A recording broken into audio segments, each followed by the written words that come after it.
On top of that, the farms, doing fruits, coffee, and macadamia.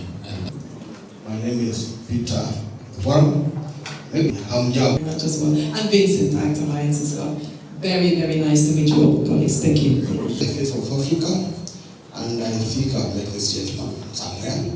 Thank you very much. USAID has cut down the resources that are going to Africa Development Bank.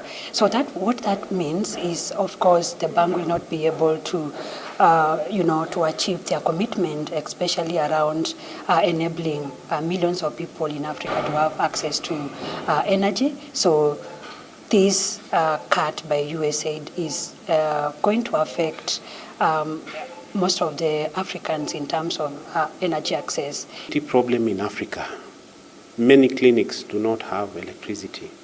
Our women are not able to deliver the time they're supposed to deliver, or even with the equipment that is supposed to be there. The second thing, very important, is vaccine we are not able to even refrigerate vaccines because of lack of electricity. So the different technologies exist, the different interventions exist, but until we are able to support our local communities to have financing that can deliver the technologies that we consider to be clean and renewable, then the conversation and the success is still far from reach.